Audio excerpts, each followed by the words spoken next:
అసలు ఆ పేరు తీసుకోవాలంటే కూడా నాకు సిగ్గు అవుతుంది. అసొంటోని అరెస్ట్ చేయాలని చెప్పి వాళ్ళ నాయన రాజీనామా చేయాలని ఈరోజు రౌండ్ టేబుల్ పెట్టుకుంటున్నాం. కానీ చర్చించవలసిన విషయం. ఒక్కోసారి చిల్లరగాళ్ళ గురించి కూడా మాట్లాడాల్సి వస్తుంది. తప్పదు, మరి కాసుకోవాలి. ఇక్కడ ఉన్నోళ్ళు పాశం యాదగిరి అన్న కానీ, కృష్ణకుమార్ అక్క కానీ, లేకుంటే వినాయకదాస్ సార్, పృథ్వీ అన్న, ఇక్కడ ఉన్నోళ్ళు ఎవరు కూడా ఆ పేర్లు తీసుకోవాల్సి వస్తాయని దుర్దినం వస్తాయని వాళ్ళ జీవితంలో ఎప్పుడు అనుకోలే కావచ్చు. కానీ తీసుకుంటాం. మొత్తానికి అయితే నేను సింపుల్గా చెప్తా. నాకైతే తెలంగాణ నడుస్తున్న ఒక మహాభారతం లెక్క కనబడుతూ ఉంది.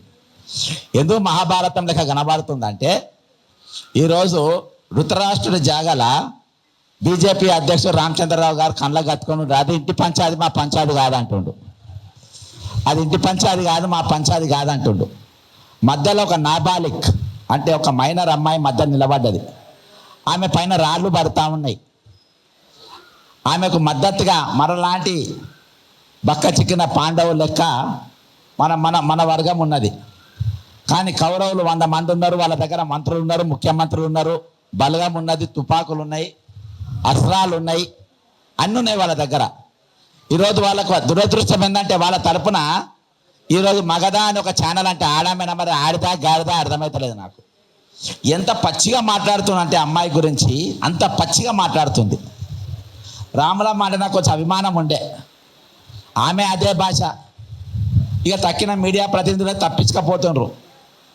మహిళల గురించి భారత్ మాతాకి జై అంటాం, భారత్ మాతాకి జై అంటాం. భారత్ మాతా జై అని అనుమని బీజేపీ వాడు మేడమే కత్తి పెట్టి మళ్ళీ అనిపిస్తారు. అయినా కానీ అన్నాం. కానీ భారత్ మాతాకి జై అనిపించి అదే భరతమాత బిడ్డను బలాత్కారం చేస్తూ ఉంటారు. మళ్ళీ దానికి చప్పట్లు ఒక సైడ్ పట్టుకోవాలి. చప్పట్లు మళ్ళీ వీళ్ళే కొడతారు. ఎవరు? బీజేపీ వాళ్ళు. వా వా వా అని, వా భగీరథ్, వా వా వా ఏం చేస్తున్నారు, వీళ్ళే చప్పట్లు కొడతారు. వీళ్ళంతా ప్రేక్షకులు అంటారు. ఇక ఇంకో దిక్కు ఈ మహాభారతంలో కౌరవుల దిక్కు ఇంకోడు ఉన్నాడు. ఎవరంటే మహేష్ కుమార్ గౌడ్. ఆయన ఏమన్నానంటే, మంత్రి ఇట్లా మాట్లాడిండు, మంత్రి ఆయన సొంతము, ఆయన మాకు సంబంధం లేదంటాడు. అంటే ధృతరాష్ట్రుడు ఏం మాట్లాడిండో ఈయన కూడా అదే మాట్లాడతాడు. మరి ఇలా మరి మంత్రి పొన్నం ప్రభాకర్ ఏమంటాడు, ఇద్దరు మున్నూరు కాపోలే, ఇద్దరు కులపోలే, మాట్లాడుకోవచ్చు, కూర్చోవచ్చు, మంచిగా చేసుకోవచ్చు. అరే పొన్నం ప్రభాకర్, నేను ఒకటే అనుకుంటా, నువ్వు మంత్రివా బ్రోకర్వా రా, పెళ్ళిళ్ళ బ్రోకర్వా నువ్వు మంత్రివా పెళ్ళిళ్ళ బ్రోకర్వా? ఒక అక్యూజ్ను పట్టుకొని మీరు పెళ్ళిళ్ళు మాట్లాడుకోమనంటుండ్రు. నువ్వు ఒకసారి పింక్ సినిమా చూడు, లేకుంటే వకీల్ సాబ్ సినిమా చూడు, పాత్రలు ఎవరైనా ఉండొచ్చు. నీ గురించి అసలు ఒక అమ్మాయి పైన చేయేసి హక్కు ఎవరికీ ఉండదు. అది మైనర్ అయినా సరే, మేజర్ అయినా సరే. ఈరోజు మేజర్ అని నిరూపించే ప్రయత్నం చేస్తూ ఉండ్రు.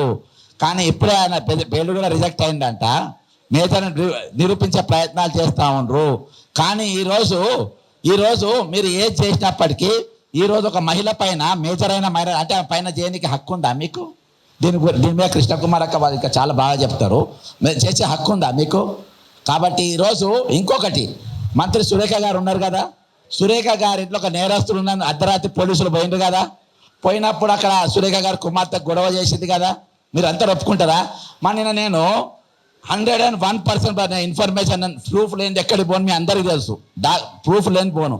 నిన్న పొద్దుగాల 101% ఈ బండి సంజయ్ కొడుకు ఎవరైతే అక్యూజ్డ్ ఉన్నాడో ఆయన రేవంత్ రెడ్డి గారి ఇంట్లో ఉండే, బండి భగీరథ కార్ అక్కడ ఉండే, అక్కడ బయట కారుకు పువ్వు గుర్తు కూడా ఉండే, నేను పక్కాగా 2 రౌండ్లు కొట్టిన తర్వాత ఆ ఇంటి కాడికి విత్ కెమెరాస్ పోయినా. రాత్రి నన్ను అక్కడ సీఏ అడుగుతారు, ఈ శంకర్ అంటే ఎవరు, ఆయన ఇంకొక మన మైక్ టీవీ కారణం, ఈ మైక్ ఎవరిది అంత ఎంక్వైరీ చేస్తున్నారు, కేసులు పెడతారట ఎవరెవరని. అక్కడ పైన ఛానల్ ఎవరెవరు పోయినాయో అన్ని ఛానళ్ళ పైన కేసులు పెట్టడానికి ఇంతకుముందు ఇంకా మా బ్యాంక్ అకౌంట్లు తీస్తుండ్రు. నా బ్యాంక్ అకౌంట్ తీస్తుండ్రు. ఆ బ్యాంకులో ఏమేమి ఉన్నాయి, నా బ్యాంకులో ఎక్కడికి వెళ్ళి పైసలు ట్రాన్స్ఫర్ అయ్యింది ఏందని అన్ని కూడా ఆరాధిస్తున్నారు. ఎక్కడెక్కడ అంటే కేంద్ర ప్రభుత్వం వాళ్ళ చేతుల్లో ఉన్నాయి కదా, మరి ఈడీ కేసులు పెడతారో బోడీ కేసులు పెడతారో కానీ మొత్తానికి అన్నీ కూడా చూస్తూ ఉండరు. కాబట్టి ఈరోజు ఆయన ఇల్లు బండి సంజయ్ కుమార్, ఎందుకంటే ఇద్దరు బండి సంజయ్ గారు కానీ రేవంత్ రెడ్డి గారు ఇద్దరు ఒకటే క్యారెక్టర్. ఇందాక గణపతి సార్ చెప్పినట్టు 79 క్రిమినల్ కేసులు ఉన్నాయి, అలా 420 కేసులు 4 ఉన్నాయి రేవంత్ రెడ్డి గారి మీద. కాబట్టి నేరస్తు ఒకటి. నరేంద్ర మోడీ గారి ముందు ఒక అక్యూజ్డ్ తండ్రితోని కూర్చొని మీరు ఇద్దరు మాట్లాడుకున్నారు, నువ్వు ఏం చెప్పాలి ముఖ్యమంత్రి అంటూని, అరే నీ కొడుకుని తీసుకో సరెండర్ చేయబ్బా పెద్దగా తట్టుకుంది అని అనాలి.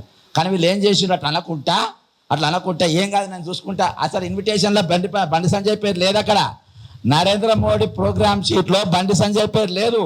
ఏం కాదు పా నేను తీసుకుపోతా పా అని అక్కడ పైకి తీసుకుపోయింది ఎవరు, రేవంత్ రెడ్డి గారు తీసుకుపోయింది. నేను చూసుకుంటా అని చూసుకుంటున్నారు. ఇంకొకటి ఇవాళ నేను బీఆర్ఎస్ పార్టీని ఒక స్ట్రేట్ క్వశ్చన్ అడుగుతున్నా.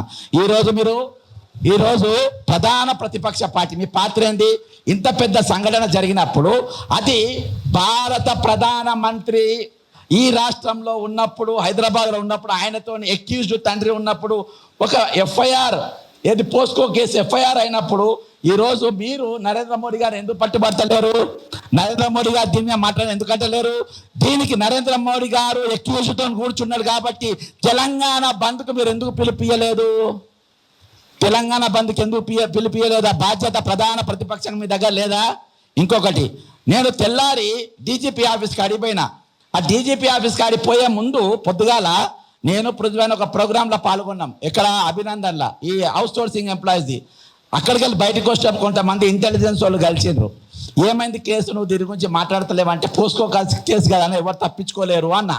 అంటే ఆయన అన్నాడు 2 బుడ్డ సెక్షన్లు పెట్టిండ్రు, స్టేషన్ బెయిల్ దొరికిపోతుంది అన్నారు. అరే అట్లెట్లా అవుతుంది అన్న మరి మీరు ఎవరు మాట్లాడతలేరు కదా అన్నారు. అప్పటికప్పుడు నేను ఒక డాక్యుమెంట్ తయారు చేసుకొని డీజీపీ ఆఫీస్ ముందు పోయి కూర్చున్న తర్వాత కవిత వేర్ ఆర్ యూ అన్న, తీర్మాన్ మల్లె వేర్ ఆర్ యూ అన్న, కోదండరామ్ వేర్ ఆర్ యూ అన్న, మీరు ఎక్కడ కనబడతలేరు అన్న తర్వాత కవిత నేను వచ్చింది. ఆ చిన్నపిల్లగాడు అసలు మాట్లాడదాన్ని చిలుక పలికిపోయింది. అంటే ఇదంటే ఏంటంటే ఒక దండుపాలెం గ్యాంగ్ అన్నట్టు తెలంగాణలో. ఈ దండుపాలెం గ్యాంగ్ అంతా కలిసి, ఈ సిండికేట్ అంతా కలిసి వీళ్ళు శాసిస్తూ ఉంటారు ఎవరు ఏం చేయాలి, ఎవరు ఎట్లా చేయాలి, ఏం చేయాలి అని. కాబట్టి మనం అప్రమత్తంగా ఉండాల్సిన అవసరం ఉంది, కాసుకోవాల్సిన అవసరం ఉంది. 101% బండి సంజయ్తో మంత్రిగా ఉండడానికి వీల్లేదు. రేవంత్ రెడ్డి తక్షణము ముఖ్యమంత్రి పదవిని రాజీనామా చేయాలి. ఇప్పుడు మనల్ని తీసుకుపోమని చెప్పు. రేవంత్ రెడ్డి ఇంట్లోనే బండి సంజయ్ కొడుకున్నాడు, మనం ఇక్కడ తీసుకుపోమను. రేవంత్ రెడ్డి ఇంట్లో బండి సంజయ్ ఉన్నాడు. ఇక్కడ అందరూ కూడా రేవంత్ రెడ్డి దోస్తులే, పాచం యాదగిరి అన్న దోస్తే, పృథ్వీ అన్న దోస్తే. మేమైతే రామ్ కానీ ఈ పెద్ద మనుషులు అంతా దోస్తులే, ఇంట్లో కూర్చొని నీతో అన్నం తిన్నోళ్ళే కాబట్టి వాళ్ళని తీసుకుపో. రూమ్ చూపి కెమెరాలు పెట్టు, లేడని చెప్పి చూపి మరి ఎక్కడ ఉన్నాడో ఇక పోలీసు వాళ్ళే పట్టుకుంటారు. ఇలా పోలీసు వాళ్ళకి ఎక్కడ దొరుకుతలేరు. నేపాల్ వాళ్ళు ఐపీఎస్ ఆఫీసర్ భార్యను బట్టి చంపి పోయి పూణేలో ఉంటే వాళ్ళని పట్టుకొచ్చిందంట. కానీ 360 degrees రేడియస్లో ఉన్న ఈ బండి సంజయ్ కొడుకు మాత్రం దొరుకుతలేడంట. మరి మీ ఇంట్లో ఉన్నప్పుడు ఏదో దొరుకుతారు, అక్కడ తప్ప అంతా తెలియవారుతారు. కాబట్టి కరీంనగర్ దొంగలు దొరికిండ్రు. మరి ఇప్పుడు ఈ దొంగ దొరుకుతలేడు అంటే మీరు అక్కడ పెట్టాలని చెప్పి అక్కడనే తెలియాలి. రేవంత్ రెడ్డి గారు ఇంట్లోనే ఉన్నాడు. ఇవాళ ఇంకొకటి, బీజేపీ కాంగ్రెస్ పాముంగీసా జాతీయ స్థాయిలో. మరి జాతీయ కాంగ్రెస్లో ఎందుకు మాట్లాడతలేరు? మీనాక్షి నటరాజన్ గారు ఒక మహిళ గారు, ఆమె ఎందుకు మాట్లాడతలేదు? ఆమె ఎందుకు ప్రెస్ మీట్ పెడతలేరు? ప్రియాంక గాంధీ గారు ఉన్నావు సంఘటన మీద, మరి తెలంగాణ మీద ఇంత పెద్ద సంఘటన జరుగుతా ప్రియాంక గాంధీ గారు ఇక్కడ రావాలి కదా. అంటే ఇక్కడ ఏమన్నా మీరు కాంగ్రెస్ పార్టీని బీజేపీకి ఏమన్నా మీరు అదేమో అంటారు కదా దాన్ని, లేదు అది కాదు, ఇంకోటి ఇస్తారు, ఇట్లా వాళ్ళు ఇస్తారు కదా, లీజ్కి ఇస్తారు కదా, ఫ్రాంచైజ్ బీజేపీకి ఫ్రాంచైజ్ ఇచ్చిండ్రు రాయింది. అదే అనుమానం వస్తుంది. మొత్తం బీజేపీకి ఫ్రాంచైజ్ ఇచ్చినట్టుగా కనబడుతుంది. ఎందుకంటే ఇక్కడ బాయ్ లెక్క పనిచేస్తుండ్రు. ఏది ఏమైనప్పటికీ పృథ్వీ అన్న బ్రహ్మాండమైన కార్యక్రమం తీసుకుండ్రు. వాళ్ళ డిమాండ్స్కి అన్నిటి కూడా నేను కూడా ఏకీభవిస్తున్నా. ఈ ఉద్యమం జరగాల్సిన అవసరం ఉంది. ఇంకొక మహిళ అనుకుంటుంది మా పాప చాలా వీరవనిత, అండ చాకలి ఐలం అండ. ఎందుకు వీరవనిత? అటువంటి అమ్మాయిలు దాదాపు 10-15 మంది ఉన్నారు. ఈ ఒక్క అమ్మాయి కాదు, 10-15 మంది ఉన్నారు. అది చేపట్టి యూనివర్సిటీకి వెళ్ళి పూరగాన్ని తీసి బయటపడేసిండ్రు. ఇంకోటి పోరగాడు అన్ని అలవాట్లు ఉన్నాయి. ఈరోజు ఆ పిల్లగాని జీవితంలో విలన్లు ఆ అమ్మాయో నువ్వు నేను మనం కాదు, వాళ్ళు అయ్యనే బండి సంజయ్ విలన్. ఈరోజు భగవంతుడు పిల్లల్ని దేవుడు నమ్మిస్తాడు. దేవుడు నమ్మి అరే బాబు నువ్వు నా పిల్లల్ని జాగ్రత్త పెంచని మన పిల్లల్ని ఇస్తాడు. అసొంటి వాళ్ళని డ్రగ్ ఎడిక్ట్గా, వ్యభిచారులుగా మంది పిల్లల్ని పాడు చేయమని పంపితే అది ఎంతవరకు కరెక్ట్? దేశం కోసం, ధర్మం కోసం అని చెప్పి మరి నాయకులు ఈరోజు ఆలోచించాలి.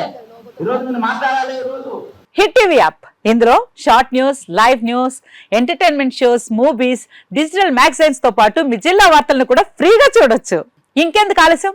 వెంటనే హిట్ టీవీ యాప్ ని డౌన్లోడ్ చేసుకుని ఫ్రీగా ఎంటర్టైన్మెంట్ పొందండి. Hit TV app. Hit TV app.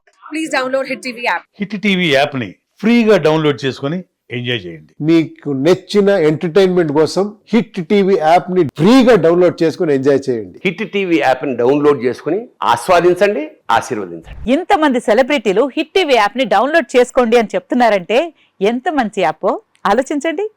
America America America అమెరికాలో చదవాలనుకునే వాళ్ళకి విశ్వసనీయమైన పేరు మన శౌర్య consultancy. UK Law 1 Year Masters. UK Law 1 Year Masters. 2 years work permit up to 5 years visa. Contact Saurya Consultancy. Contact 89851 89851.